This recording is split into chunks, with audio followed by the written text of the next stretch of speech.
It's been very interesting what's happened so far during the course of this campaign. The first couple of weeks have been remarkable.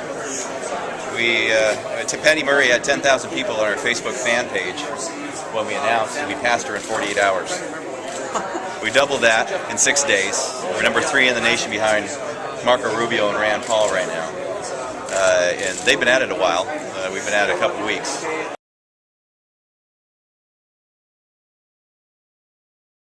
Have you been promised a chunk of money from the Senate campaign committee? No, I haven't been promised a chunk of money. That's one of those things that's kind of interesting how these rumors start.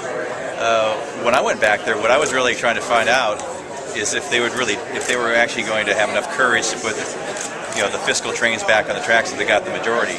Because honestly, it was Republicans and Democrats alike with using their measurement of a good senator, which was how much pork you could bring home to your state. That's been bankrupting America, and I didn't have confidence at that point in time that they really were going to be the authentic fiscal conservatives that we need right now. And so when I left D.C., that's really one of the two main questions. The other one was, what would this be like for my family if I were to run, and we are going to run and win? And I asked a number of senators that question, and everybody gave me a different answer. And so what led me to believe there isn't one right answer for your family.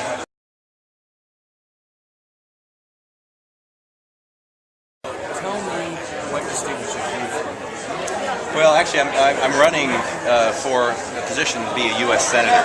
There happens to be someone sitting in that spot. I'm not running against the other 8 people or so that have filed so far. You think you're not running against people? I am running. It's top 2 primary, and there isn't a Republican primary or Democrat primary anymore. And I'm running to be a United States Senator, and that's what we're going to do. I'm going to compare and contrast what the incumbent has done with what we want to do. So whatever, and we have some other candidates, are great people I've met, think very highly of them, and but I understand what I need to do here and how I need to do it. And what do you think about Sarah Palin's endorsement of Didier? well, I mean, that's good for him. I'm sure he welcomes that, and she endorsed him, a couple weeks before I got in the race, and I know her uncle lives in Tri-Cities and is a supporter of Clint, and that's just fine. Do you wish that you had gotten her endorsement? Well, I'm not actually asking for any endorsements from people. We're running around running a grassroots campaign. You don't really need a whole lot of endorsements when you run a grassroots campaign. I mean, that's how I won my state Senate seat, was just going door to door and working the grassroots effort. I was outspent when I won my state Senate seat, and it's not all about money. Back to your question, Kathy, not all about money. I will be outspent in this race. That's okay. We have a very simple message to deliver. Our country's in trouble.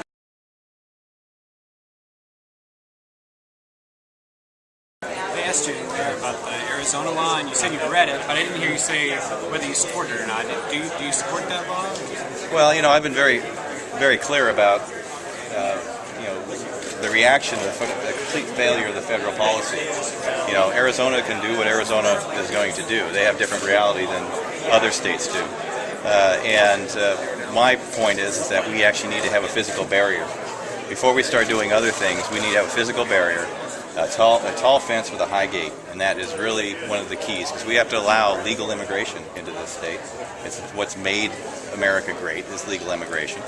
And but I'm not going to get off in the weeds on other issues. So this is really about what's happening in America and the potential fiscal calamity that's ahead. Just a quick follow-up, though. Could we construe your comment to mean that you think there should be a path to citizenship for people who are here right now? Not amnesty. First off, not amnesty, number one. But number two is the first thing we have to do is a physical barrier. We had a woman that was raped. We had a person that was killed by an illegal immigrant who had been deported on numerous occasions. Put across the border, walk back. Put across the border, walk back. If we don't have a physical barrier, that's why the first thing we have to do. It's kind of like being out in the middle of a lake in a rowboat and you got a hole in the bottom. First thing you got to do is stop the water from coming in. And that's step one. I haven't heard a good solution for the people that are currently here. I haven't heard one yet that makes sense. It's 12 million people.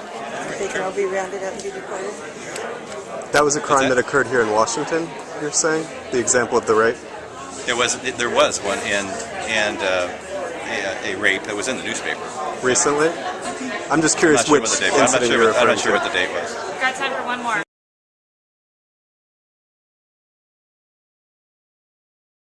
You kind of said, I believe every soul has a value, but are you resisting saying that you're pro-life, or do you label yourself? Well, I think I've been very clear when I look at the TV camera and just say it's not an issue I run on, but it's something that as I told you before, that every soul has a value, which is why I fought so hard in the budget for the people who are mentally ill, people with developmental disabilities, people in nursing homes, because I believe that, and it's an issue of conscience, no matter which side you're on.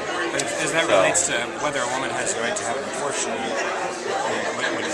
Which side are you on, in other words? Well, I think I'm very clear. Every soul has a value. I would always, if I'm going to make a judgment, I'm going to make a judgment on the side of protecting life. So you're And I pro-life always have. rather than pro-choice? Always have protected life, and I will. Thank you. All right, thank you.